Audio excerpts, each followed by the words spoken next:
ಮಾಧವರ ಏನಿದು? ಕಾಫಿ. ಅಲ್ಲ, ನೀವು ಯಾಕೆ ತರಕ್ಕೆ ಹೋದ್ರಿ? ನಾನೇ ಮಾಡ್ತಾ ಇದ್ದೆ. ಯಾಕೆ ನಾನು ಕಾಫಿ ಅಷ್ಟು ಕೆಟ್ಟದಾಗ ಮಾಡ್ತೀನಾ? ಹಾಗಲ್ಲ, ನಿಮ್ಗೆ ಯಾಕೆ ತೊಂದರೆ ಅಂತ. ಹೆಂಡತಿ ಸೇವೆ ಮಾಡೋದನ್ನು ಗಂಡ ತೊಂದರೆ ಅಂದ್ಕೊಂಡ್ರೆ ಅವನು ದೊಡ್ಡ ಸ್ವಾರ್ಥಿ ಆಗ್ತಾನೆ. ಹೆಣ್ಣು ಸೇವೆ ಮಾಡೋದಕ್ಕೆ ಮಾತ್ರ ಇರೋದು, ಸೇವೆ ಮಾಡಿಸ್ಕೊಳ್ಳೋದಕ್ಕಲ್ಲ ಅನ್ನೋದು ತಪ್ಪು. ಹೆಣ್ಣನ್ನು ಪ್ರೀತಿಯಿಂದ ಕಾಳಜಿಯಿಂದ ನೋಡ್ಕೊಳ್ಳೋನು ಗಂಡ. ಹೆಣ್ಣನ್ನು ಗೌರವದಿಂದ ಸಂಸ್ಕಾರದಿಂದ ನೋಡ್ಕೊಳ್ಳೋನು ಗಂಡು. ಇದನ್ನೇ ನಾನು ನಂಬೋದು. ಹೆಣ್ಣಿನ ಬಗ್ಗೆ ಮಾಧವ್ ಅವರು ಇಷ್ಟೊಂದು ಗೌರವ ಇಟ್ಕೊಂಡಿದ್ದಾರೆ, ಇಷ್ಟು ಪ್ರೀತಿ ಇಟ್ಕೊಂಡಿದ್ದಾರೆ. ಹೀಗಿರುವಾಗ ನಿಜವಾಗ್ಲೂ ಮಾಧವ್ ಅವರು ಶಾರ್ವರಿ ಅವರ ಅಕ್ಕಂಗೆ ಮೋಸ ಮಾಡಿರೋದಕ್ಕೆ ಸಾಧ್ಯನಾ? ಇಲ್ಲ. ಯಾವುದಕ್ಕೂ ಈ ವಿಷಯನ ಈಗಲೇ ಮಾಧವ್ ಅವ್ರ ಹತ್ರ ಕೇಳಬೇಕು. ತುಳಸಿಯವರೇ, ಏನು ಯೋಚನೆ ಮಾಡ್ತಾ ಇದ್ದೀರಾ? ಕಾಫಿ ಕುಡೀರಿ.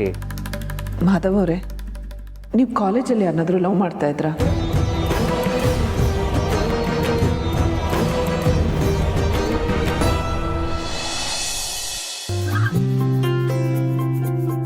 ಸಿರಿ, ಪಾತ್ರೆನ ಮುಟ್ಬೇಡ. ನೀನು ಅಡುಗೆ ಮಾಡು, ನಾನು ನಿನ್ಗೆ ಹೆಲ್ಪ್ ಮಾಡ್ತೀನಿ. ಅಡುಗೆನಾ? ಸಂಧ್ಯಾ, ಅಡುಗೆ ಮಾಡೋದಕ್ಕೆ ಪಾತ್ರೆಗಳು ಬೇಡವಾ? ತೊಳ್ಕೊಟ್ಬಿಡ್ತೀನಿ ನೀರು. ಅಯ್ಯೋ ಬೇಡ ಸಿರಿ, ನೀನು ಅಡುಗೆ ಶುರು ಮಾಡ್ಕೋ. ಪಾತ್ರೆ ತೊಳೆಯೋಕ್ಕೆ ಅಂತಾನೆ ಬೇರೆಯವ್ರಿದ್ದಾರೆ. ಬೇರೆಯವ್ರಿದ್ದಾರಾ? ಏನು ಹೇಳ್ತಿದ್ಯಾ ಸಂಧ್ಯಾ? ಪಾತ್ರೆ ತೊಳೆಯೋದಕ್ಕೆ ಯಾರನ್ನಾದ್ರೂ ಅಪಾಯಿಂಟ್ ಮಾಡಿದ್ಯಾ ಹೇಗೆ? ಹಾಗೆ ಅನ್ಕೋ. ಸುಮ್ಮನೆ ಕೂತ್ ತಿನ್ನೋ ಬದಲು ತಿನ್ ಪಾತ್ರೆನ ತೊಳೆದ್ರೆ ಆರೋಗ್ಯವಾಗೂ ಇರ್ತಾರೆ, ಊಟ ಮೈಗೆ ಹತ್ತಾಗೂ ಆಗತ್ತೆ. ಯಾರ ಬಗ್ಗೆ ಮಾತಾಡ್ತಿದ್ಯಾ ಸಂಧ್ಯಾ ನೀನು? ಸಿರಿ, ನಂಗೊಂದು ಲೋಟ ಬಿಸಿ ಬಿಸಿಯಾಗಿ ಶುಂಠಿ ಹಾಕಿ ಟೀ ಮಾಡ್ಕೊಡ್ತೀಯಮ್ಮ? ಮಾವ, ಪಾತ್ರೆಗಳೆಲ್ಲ ಹಾಗೇ ಇದೆ. ಟೀ ಮಾಡಕ್ಕೆ ಪಾತ್ರೆಗಳೇ ಇಲ್ಲ. ಸ್ವಲ್ಪ ತೊಳೆದು ಕೊಡ್ತೀರಾ?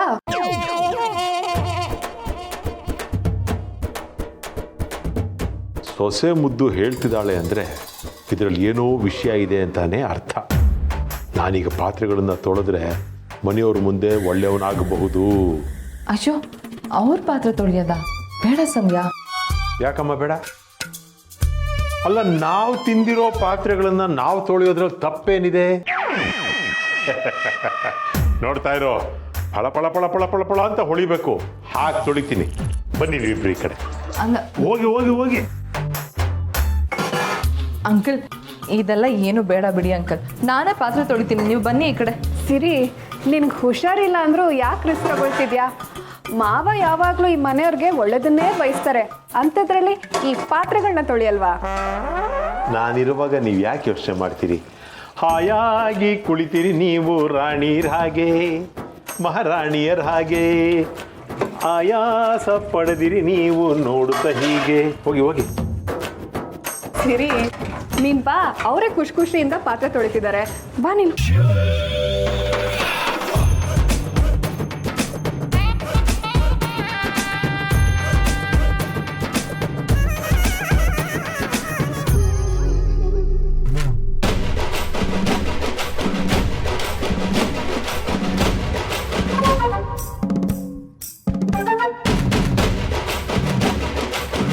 ಸಿರಿ, ಅವರು ಪಾತ್ರೆ ತೊಳಿತಿರೋದಲ್ಲ, ತಾವು ಮಾಡಿರೋ ಪಾಪನ ಸ್ವಲ್ಪನಾರು ತೊಳಿತಿದ್ದಾರೆ. ಅವ್ರು ಈ ಮನೆಗೆ ಮಾಡಿರೋ ದ್ರೋಹಗಳು ಒಂದ ಎರಡ. ಇನ್ನು ಮುಂದೆ ಅಲ್ಪ ಸ್ವಲ್ಪ ಸೇವೆನಾದರೂ ಮಾಡಲಿ ಬಿಡು. ನೀನ್ ಬಾ. ಹೇಳಿ ಮಾಧವ್ ಅವರೇ, ಯಾಕೆ ಸುಮ್ಮನೆ ಅಂದ್ಬಿಟ್ರಿ? ನೀವು ಯಾರನ್ನಾದ್ರೂ ಪ್ರೀತಿಸ್ತಾ ಇದ್ರಾ?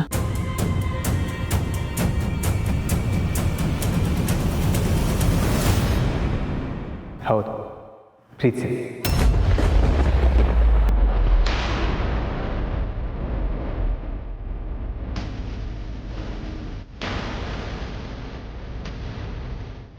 ಯಾರದು? ಅವರು ನೀವು ಯಾಕೆ ಮದುವೆ ಆಗಲಿಲ್ಲ? ಅವರಿಂದ ಯಾಕೆ ದೂರ ಆದ್ರಿ? ತುಳಸಿಯವ್ರು ಯಾಕೆ ಹೀಗೆ ಕೇಳ್ತಿದ್ದಾರೆ? ಪೊಸೆಸಿವ್ನೆಸ್ಸಾ? ಇದು ಒಂಥರ ಚೆನ್ನಾಗಿದೆ. ಸ್ವಲ್ಪ ಗೋಳು ಹಾಕೋತೀನಿ. ತುಳಸಿಯವರೇ, ಈ ವಿಷಯ ನಿಮಗೆ ಗೊತ್ತಾಯ್ತು? ಅದೆಲ್ಲ ಇರಲಿ ಮಾಧವ್ ಅವರೇ, ನೀವು ಮೊದಲು ನನಗೆ ಆ ಹುಡುಗಿ ಬಗ್ಗೆ ಹೇಳಿ. ಅವಳ ಬಗ್ಗೆ ಏನು ಹೇಳಿ? ನಾನು ಅವಳನ್ನು ತುಂಬ ಪ್ರೀತಿ ಮಾಡ್ತಾಯಿದ್ದೆ. ತುಂಬ ಸುಂದರವಾಗಿದ್ಲು, ಅಪ್ಸರೆ ಅಂತಾರಲ್ಲ ಹಾಗಿದ್ಲು. ನನ್ನನ್ನು ಅವಳನ್ನು ಜೊತೆಲಿ ನೋಡಿದವರೆಲ್ಲ ನಿಮ್ಮಿಬ್ರದ್ದು ಹೇಳಿ ಮಾಡಿಸಿ ಜೋಡಿ ಅಂತ ಹೇಳ್ತಾಯಿದ್ರು. ಅಷ್ಟೆಲ್ಲ ಆದ್ಮೇಲೆ ಮತ್ತೆ ಯಾಕೆ ಮದುವೆ ಆಗಲಿಲ್ಲ? ಏನು ಮಾಡೋದು ತುಳಸಿಯವರೇ, ಮದುವೆ ಅನ್ನೋದು ಸ್ವರ್ಗದಲ್ಲಿ ನಿರ್ಧಾರ ಆಗಿರುತ್ತಂತೆ. ಅವಳ ಹೆಸರು ನನ್ನ ಹಣೆ ಮೇಲೆ ಬರೆದಿರಲಿಲ್ಲ, ಅದಕ್ಕೆ ನಾನು ಅವಳನ್ನು ಮದುವೆ ಆಗೋಕ್ಕಾಗಲಿಲ್ಲ. ಮಾಧವ್ ಅವರೇ, ದಯವಿಟ್ಟು ಏನಾಯಿತು ಅನ್ನೋದನ್ನು ಸರಿಯಾಗಿ ಹೇಳಿ. ಮದುವೆಗೆ ನಮ್ಮ ಮನೆಯವ್ರಿಗಾಗಲಿ ಅವರ ಮನೆಯವ್ರಿಗಾಗಲಿ ಒಪ್ಪಿಗೆ ಇರಲಿಲ್ಲ. ಮನೆಯವ್ರಿಗೋಸ್ಕರ ನಾವಿಬ್ಬರು ದೂರ ಆದ್ವಿ. ಹಾಗೆ ನಮ್ಮಿಬ್ಬರ ಮನಸ್ಸಲ್ಲಿ ದುಃಖ ನೋವು ಉಳ್ಕೊಂಡ್ಬಿಡ್ತು. ನನ್ನ ಅಕ್ಕ ನಿನ್ನ ಗಂಡ ಮಾಧವನಿಗೆ ಬರೆದಿರೋ ಪ್ರೇಮ ಪತ್ರಗಳು. ನಿನ್ನ ಗಂಡನೇ ನನ್ನ ಅಕ್ಕನ ಸಾವಿಗೆ ಕಾರಣ. ಅವಳು ಪ್ರೀತಿ ಸಿಗ್ಲಿಲ್ಲ ಅನ್ನೋ ಕೊರಗಲ್ಲೇ ಅವಳು ಆತ್ಮಹತ್ಯೆ ಮಾಡಿಕೊಂಡ್ಳು.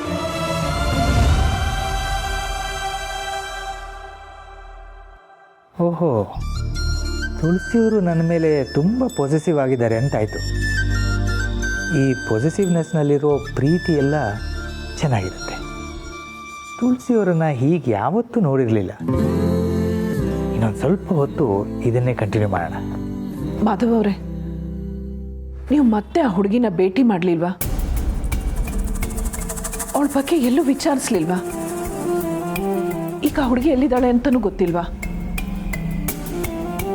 ಮೊದಲು ಆ ಹುಡುಗಿ ಯಾರು ಅಂತನಾದರೂ ಹೇಳಿ. ಅಲ್ಲ ತುಳಸಿಯವರೇ, ನಿಮಗೆ ಅವಳ ಬಗ್ಗೆ ಯಾಕೆ ಇಷ್ಟೊಂದು ಆಸಕ್ತಿ? ಒಂದು ವೇಳೆ ಅವಳೇನಾದರೂ... ಮಾವ, ಯಾರೋ ಬಂದಿದ್ದಾರೆ. ಬಂದೆ ಪೂರ್ಣಿ, ಯಾರೋ ಬಂದಿದ್ದಾರಂತೆ. ಬನ್ನಿ ಹೋಗಿ ನೋಡೋಣ.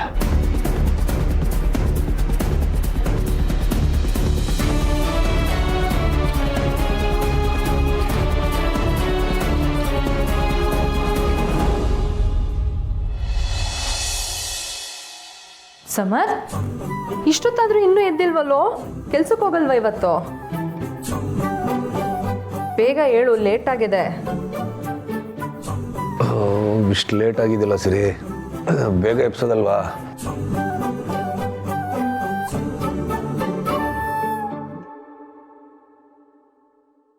ಸಮರ್, ಜ್ವರ ಬಂದಿದೆ ನಿನಗೆ, ಅದಕ್ಕೆ ಎಚ್ಚರ ಆಗಿಲ್ಲ. ನೀನು ರೆಸ್ಟ್ ಮಾಡು, ಇವತ್ತೇನು ಕೆಲ್ಸಕ್ಕೆ ಹೋಗ್ಬೇಡ. ಏನಾಗಲ್ಲ ಸಿರಿ, ಒಂದು ಟ್ಯಾಬ್ಲೆಟ್ ತೊಗೊಂಡ್ರೆ ಸರಿ ಹೋಗುತ್ತೆ. ಇಲ್ಲ ಸಮರ್, ಮೈ ಬೆಂಕಿ ಥರ ಸುಡ್ತಾ ಇದೆ. ನನ್ನ ಮಾತು ಕೇಳು, ಇವತ್ತು ಒಂದಿನ ಕೆಲ್ಸಕ್ಕೆ ಹೋಗ್ಬೇಡ, ಸುಮ್ಮನೆ ರೆಸ್ಟ್ ಮಾಡು ಸಮರ್. ಬೇಕಿದ್ರೆ ನಾನೇ ಫೋನ್ ಮಾಡಿ ಹೇಳ್ತೀನಿ. ಇದೇನಿದು ಸಿರಿ, ಚಿಕ್ಕ ಮಕ್ಳು ಥರ ಆಡ್ತಿದ್ಯಲ್ಲ, ಇಂಥ ಜ್ವರಕ್ಕೆಲ್ಲ ಎದುರಿ ಮನೇಲಿ ಕೂತ್ಕೊಳ್ಳೋಕ್ಕಾಗತ್ತಾ? ಹೆದರ್ಬೇಕು ಅಂತ ಹೇಳ್ತಿಲ್ಲ ಸಮರ್, ಎಚ್ಚರಿಕೆಯಿಂದ ಇರಬೇಕು ಅಂತ ಹೇಳ್ತಾ ಇದ್ದೀನಿ. ಪ್ರಪಂಚದಲ್ಲಿ ಬೇರೆ ಯಾರಿಗೆ ಹೆದರದೇ ಇದ್ರೂ ಪರವಾಗಿಲ್ಲ. ಆರೋಗ್ಯದ ವಿಷಯ ಅಂತ ಬಂದಾಗ ಸ್ವಲ್ಪನಾದರೂ ಭಯ ಎಚ್ಚರಿಕೆ ಅನ್ನೋದು ಇರಬೇಕು. ಭಯ ಎಚ್ಚರಿಕೆ ನಿನಗಿದೆಯಲ್ಲ, ಅಷ್ಟು ಸಾಕು. ನಿನ್ನ ಪ್ರೀತಿಯನ್ನ ಜ್ವರನ ಕಮ್ಮಿ ಮಾಡಿಬಿಡುತ್ತೆ. ಒಟ್ನಲ್ಲಿ ಕೆಲ್ಸಕ್ಕೆ ಹೋಗೋಕ್ಕೆ ಇಂಥ ಮಾತುಗಳೆಲ್ಲ ಆಡ್ತೀಯ ಅಲ್ವಾ? ಹೌದು ಸಿರಿ, ನಾನು ಹೋಗಲೇಬೇಕು. ಅಭಿ ಬೇರೆ ಇಲ್ಲ. ಅಭಿ ಸರು ಕೆಲವೊಂದು ಕೆಲಸಗಳಿಗೆ ನನ್ನ ಮೇಲೆ ಡಿಪೆಂಡ್ ಆಗಿದ್ದಾರೆ. ನಾನು ಈ ಥರ ನೆಪ ಹೇಳ್ಕೊಂಡು ಕೂತ್ಕೊಂಡ್ರೆ ಏನಾಗುತ್ತೆ ಹೇಳು? ನೀನೇನು ನೆಪ ಹೇಳ್ತಿಲ್ಲ ಸಮರ್, ನಿನಗೆ ನಿಜವಾಗ್ಲೂ ಜ್ವರ ಬಂದಿದೆ, ಅರ್ಥ ಮಾಡ್ಕೋ. ಯಾಕೆ ಹೀಗೆ ಹಠ ಮಾಡ್ತಿದ್ಯಾ? ಹಠ ಮಾಡ್ತಿರೋದು ನೀನು. ಈಗ ಆಲ್ರೆಡಿ ಲೇಟ್ ಆಗಿದೆ, ನೀನಿಗೆ ಮತ್ತೆ ಕಿರಿಕಿರಿ ಮಾಡಿ ಇನ್ನೂ ಲೇಟ್ ಮಾಡಬೇಡ. ಅದ್ರ ಬದಲು ಒಂದು ಕೆಲಸ ಮಾಡು. ಅಮ್ಮ ಜ್ವರ ಬಂದಾಗ ಒಂದು ಕೆಲಸ ಮಾಡ್ತಿದ್ರು ಗೊತ್ತಾ? ಗೊತ್ತು. ಸರಿಯಾಗಿಲ್ಲ, ಹೋಗಿ ಆ ಕಷಾಯ ಮಾಡ್ಕೊಂಬ, ಕುಡಿದ್ರೆ ಜ್ವರ ಪಟ್ಟಂದು ಬಿಟ್ಟೋಗುತ್ತೆ. ಸಮರ್ಥ್, ಇವತ್ತು ನಾನು ನಿನಗೆ ಎಲ್ಲಿಗೂ ಹೋಗಕ್ಕೆ ಬಿಡಲ್ಲ. ತಿಂಡಿ ತಂದ್ಕೊಡ್ತೀನಿ, ತಿಂದ್ಬಿಟ್ಟು ಟ್ಯಾಬ್ಲೆಟ್ ತೊಗೊಂಡು ಸುಮ್ಮನೆ ಮಲ್ಕೋ. ಸಿರಿ, ನನಗೆ ಆಟ ಆಡ್ತಾ ಬರೋಕ್ಕೆ ಟೈಮ್ ಇಲ್ಲ, ನಾನು ಕಷಾಯ ಮಾಡ್ಕೊಂಬರೋಕೆ ಹೋಗು. ಇದು ಆಟ ಆಡೋ ವಿಷಯ ಅಲ್ಲ ಸಮರ್ಥ್, ಜ್ವರ ಬಂದಿದೆ ನಿನಗೆ. ನಾನೀಗ ಸ್ನಾನಕ್ಕೆ ಹೋಗ್ತಾ ಇದ್ದೀನಿ, ಹೋಗಿ ಕಷಾಯ ಮಾಡ್ಕೊಂಬ. ಸಮರ್ಥ್, ಸಮರ್ಥ್, ಸ್ನಾನ ಮಾಡಬೇಡ, ಇವತ್ತು ಜ್ವರ ಬಂದಿದೆ ನಿನಗೆ, ಅರ್ಥ ಆಗ್ತಿದ್ಯಾ? ನನಗೆ ಏನು ಕೇಳಿಸ್ತಾ ಇಲ್ಲ, ನಾನು ಸ್ನಾನಕ್ಕೆ ಹೋಗ್ತಾ ಇದ್ದೀನಿ. ನಾನು ಹೇಳಿದ್ದೀನಿ ಕೇಳಿಸ್ತಲ್ವಾ? ಹೋಗಿ ಕಷಾಯ ಮಾಡ್ಕೊಂಬ ಬೇಗ.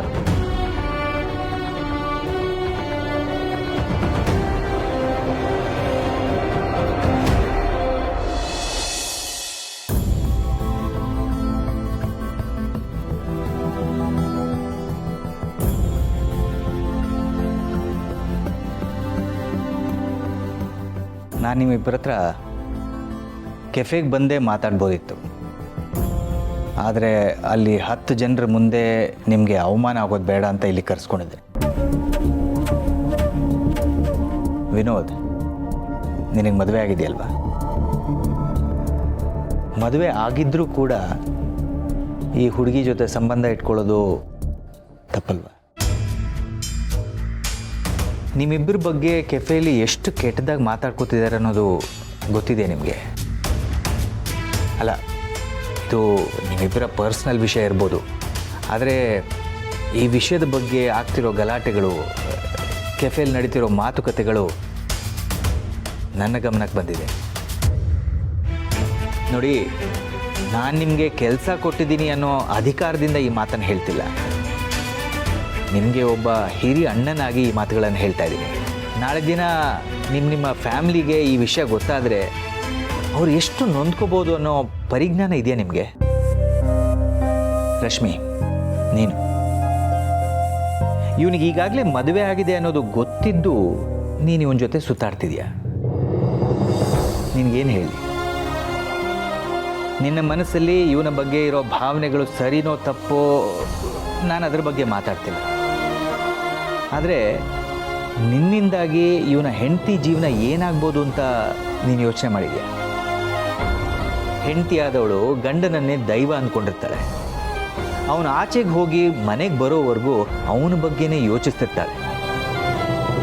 ಮನೆಗೋಸ್ಕರ ಅಷ್ಟೆಲ್ಲ ದುಡಿತಾನೆ ಅಂತ ತನ್ನ ಜೀವನನೇ ಅವನಿಗೋಸ್ಕರ ತ್ಯಾಗ ಮಾಡ್ತಿರ್ತಾಳೆ. ನಿನಗೆ ನಿನ್ನ ಹೆಂಡತಿ ಬಗ್ಗೆ ಪ್ರೀತಿ ಇಲ್ಲ ಅಂದರೆ ಅದನ್ನು ನೇರವಾಗಿ ಆಕೆಗೆ ಹೇಳೋ ಧೈರ್ಯ ಇರಬೇಕು. ಅಥವಾ ಪ್ರೀತಿ ಇದ್ದರೆ ಅದರಲ್ಲಿ ನಿಯತ್ತಿರಬೇಕು. ಮೋಜಿಗೋಸ್ಕರನೋ ಮೋಹಕ್ಕೋಸ್ಕರನೋ ಜೀವನನ ತಪ್ಪಾಗಿ ತಿಳ್ಕೊಂಡು ತಪ್ಪು ಹೆಜ್ಜೆಗಳನ್ನು ಇಡಬೇಡಿ. ದಾಂಪತ್ಯದಲ್ಲಿ ನಿಜವಾದ ಸಂತೋಷ ಇದೆ, ಅದನ್ನು ಕಂಡ್ಕೊಳ್ಳೋದಕ್ಕೆ ಪ್ರಯತ್ನ ಪಡು.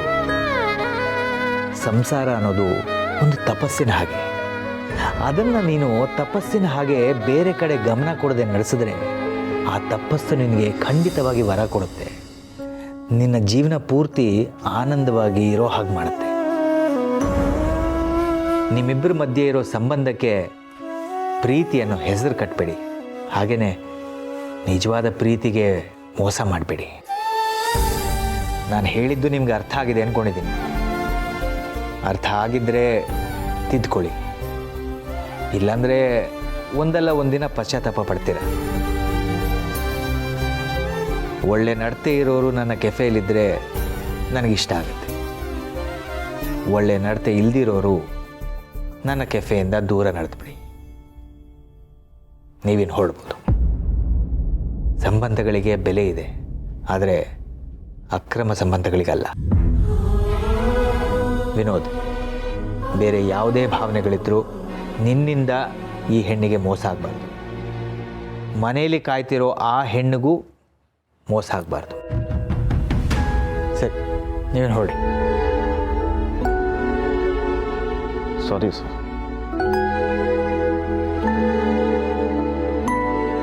ಹೆಣ್ಣಿನ ಬಗ್ಗೆ, ಸಂಬಂಧಗಳ ಬಗ್ಗೆ ಮಾಧವ್ ಅವರು ಇಷ್ಟೆಲ್ಲ ಹೇಳ್ತಾ ಇದ್ದಾರೆ. ಅಂಥದ್ರಲ್ಲಿ ಇವರಿಂದಾನೇ ಒಂದು ಹೆಣ್ಣಿಗೆ ಮೋಸ ಆಗೋಕ್ಕೆ ಹೇಗೆ ಸಾಧ್ಯ?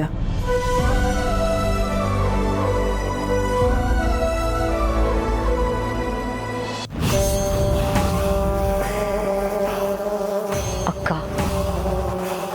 ಆ ಮಾಧವ ನಿನಗೆ ಮೋಸ ಮಾಡಿ ಆ ಸುಮತಿನ ಮದುವೆ ಆಗಿದ್ದ.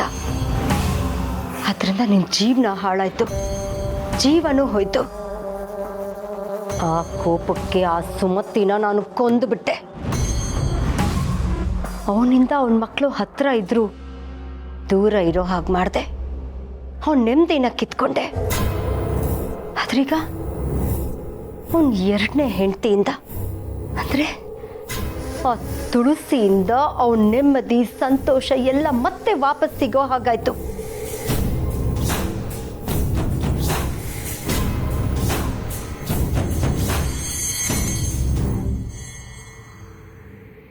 ಈಗ ಅದಕ್ಕೂ ಕೊನೆ ಹಾಡೋ ಸಮಯ ಬಂದಿದೆ. ತುಳಸಿ ಅವನನ್ನ ಚೀತು ಅಂತ ಬೈದು ನಿನ್ನನ್ನು ಯಾವುದೇ ಕಾರಣಕ್ಕೂ ಕ್ಷಮಿಸಲ್ಲ ಅಂತ ಹೇಳಿ ಇಲ್ಲಿಂದ ಹೊರಟು ಹೋಗ್ತಾಳೆ. ಯಾವಾಗಲೂ ಒಳ್ಳೆತನದ ಬಗ್ಗೆ ಮಾತಾಡೋ ತುಳಸಿ ಒಂದು ಹೆಣ್ಣಿಗೆ ಅನ್ಯಾಯ ಮಾಡಿರೋ ಮಾಧವನ್ನ ಹೇಗೆ ಒಪ್ಕೊಂಡಿರ್ತಾಳೆ? ನಿನಗೆ ಮೋಸ ಮಾಡಿದ ಆ ಮಾಧವನ ಸಂಸಾರ ನುಚ್ಚು ನೂರಾಗಬೇಕು. ಆ ಕಾಲನೂ ಹತ್ರ ಬಂದಿದೆ ಅಕ್ಕ.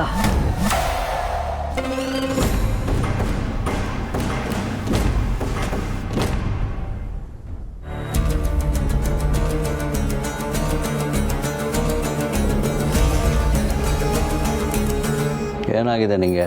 ಯಾಕೆ ಹೀಗೆ ನಿಂತಿದ್ಯಾ? ನನಗೇನಾಗಿದೆ?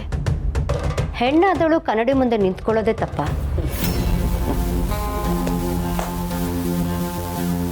ತನ್ನನ್ನು ತಾನು ಅರ್ಥ ಮಾಡ್ಕೊಳ್ಳೋಕ್ಕಾಗದೇ ಇರೋಳು, ತನ್ನನ್ನು ತಾನು ಸರಿ ಮಾಡ್ಕೊಳ್ಳೋದಕ್ಕಾಗದಲೇ ಇರೋಳು ಕನ್ನಡಿ ಮುಂದೆ ಮಾತ್ರ ಅಲ್ಲ, ಈ ಜಗತ್ತಿನಲ್ಲಿರೋದೇ ತಪ್ಪು. ಆಯ್ತು, ಹಾಗೆ ಅಂದ್ಕೊಳ್ಳಿ. ನಾನು ಈ ಪ್ರಪಂಚದಲ್ಲಿ ಇರೋದೇ ತಪ್ಪು ಅನ್ನೋದಾದ್ರೆ ತಪ್ಪು ಮಾಡೋಕೆ ಅಂತಾನೆ ನಾನು ಈ ಪ್ರಪಂಚದಲ್ಲಿ ಇದ್ದೀನಿ ಅಂದ್ಕೊಳ್ಳಿ. ನನಗೆ ನಿಮ್ಮನ್ನ ಬದಲಾಯಿಸಕ್ಕಾಗಲ್ಲ. ನಿಜ ಹೇಳು ಶಾರ್ವರಿ, ನಿನ್ನೆ ಎಲ್ಲಿಗೆ ಹೋಗಿದ್ದೆ? ನೀನು ಲೇಟಾಗಿ ಬರ್ತೀನಿ ಅನ್ನೋ ವಿಚಾರನ ಅದಕ್ಕೆ ಹೇಳಿಲ್ಲ, ಅದು ನನಗೆ ಚೆನ್ನಾಗಿ ಗೊತ್ತು.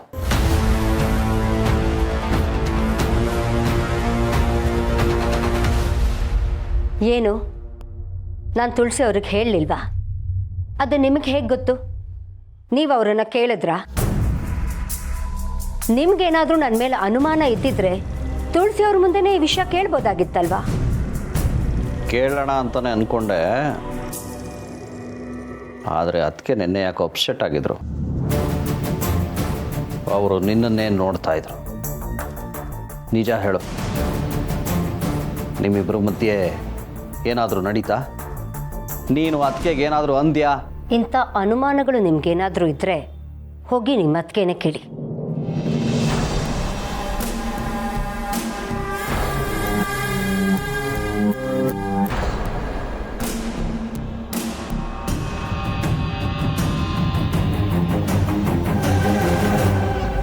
ಮೊದಲು ಇವಳ ಕೈಯಲ್ಲಿರೋ ಅಕೌಂಟ್ ಅಥಾರಿಟಿನ ಅದಕ್ಕೆ ಕೈಗೋ ಮಕ್ಕಳ ಕೈಗೋ ಕೊಡಬೇಕು. ಇಲ್ಲದೆ ಇದ್ರೆ ಇವಳಿಗಿರೋ ಹಣದ ಬಲದಿಂದ ಏನು ಬೇಕಾದರೂ ಮಾಡ್ತಾಳೆ.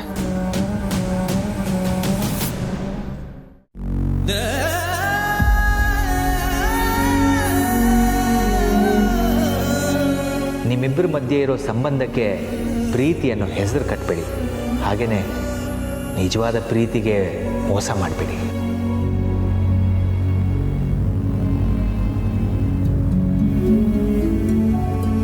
ಅಮ್ಮ,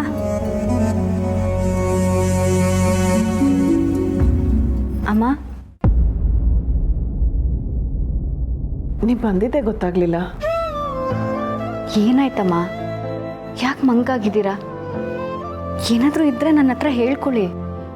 ಹಾಗೇನಿಲ್ಲ ಪೂರ್ಣಿ, ಏನೋ ಯೋಚನೆ ಮಾಡ್ತಾ ಇದ್ದೆ ಅಷ್ಟೆ. ನೀವು ಯಾವತ್ತೂ ಹೇಳ್ದೆ ಕೇಳ್ದೆ ಅಷ್ಟೊತ್ತು ಹೊರಗಡೆ ಇದ್ದವರಲ್ಲ. ಆದರೆ ಇಡೀ ದಿನ ಆಚೆನೇ ಇದ್ರಿ. ಮನೆಗೂ ಬೇಗ ಬರಲಿಲ್ಲ. ಫೋನ್ ಸ್ವಿಚ್ ಆಫ್ ಆಗಿತ್ತು. ಮನೆಗೆ ಬಂದ ಮೇಲೂ ಏನು ಮಾತಾಡೂ ಇಲ್ಲ. ಹೇಳಿ ಅಮ್ಮ, ನೆನ್ನೆ ಏನಾದರೂ ತೊಂದರೆ ಆಯ್ತಾ? ಕೆಲವು ಸತಿ ಸುಳ್ಳುಗಳನ್ನ ಒಪ್ಕೊಳ್ಳಬಹುದು, ನಂಬಲೂಬೋದು. ಆದರೆ ಸತ್ಯನ ಒಪ್ಕೊಳ್ಳೋದಕ್ಕಾಗಲಿ ಅರ್ಗಿಸ್ಕೊಳ್ಳೋದಕ್ಕಾಗಲಿ ತುಂಬ ಕಷ್ಟ ಆಗುತ್ತೆ. ಸತ್ಯ ಯಾವುದು ಸುಳ್ಳು ಯಾವುದು ಅಂತ ಹುಡುಕೋ ಒದ್ದಾಡ್ದಲ್ಲೇ ದಿನಗಳು ಕಳೆದೋಗುತ್ತೆ. ಸತ್ಯನಾ ಸುಳ್ಳ? ಏನು ಹೇಳ್ತಿದ್ದೀರಮ್ಮ? ನನಗೆ ನಿಮ್ಮ ಮಾತುಗಳು ಏನೂ ಅರ್ಥ ಆಗ್ತಿಲ್ಲ. ಏನಾಯಿತು ಅನ್ನೋದನ್ನು ನೇರವಾಗಿ ಹೇಳಿ. ನೀವು ನನ್ನ ಹತ್ರ ಹೇಳ್ಕೊಂಡ್ರೆ ನಿಮ್ಮ ಮನಸ್ಸಿಗೂ ನೆಮ್ಮದಿ ಸಿಗಬಹುದು. ಇಲ್ಲ ಪೂರ್ಣಿ, ನಾನು ಯಾವುದೋ ವಿಷಯಕ್ಕೆ ಹೇಳಿದೆ ಅಷ್ಟೇ. ಒಂದು 10 ನಿಮಿಷ ಹಾಗೆ ಕಣ್ಮುಚ್ಕೊಂಡು ಕೂತಿರ್ತೀನಿ. ಅಮ್ಮ, ಕುಡಿಯೋಕ್ಕೇನಾದ್ರು ತಂದ್ಕೊಡ್ಲಾ? ಬೇಡ, ಒಂದು 10 ನಿಮಿಷ ನಾನೇ ನೀನು ಕರಿತೀನಿ.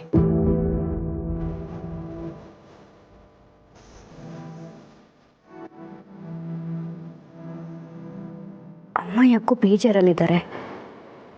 ಅವ್ರ ಮನಸ್ಸಲ್ಲಿ ಏನೋ ಇದೆ ಅನಿಸುತ್ತೆ.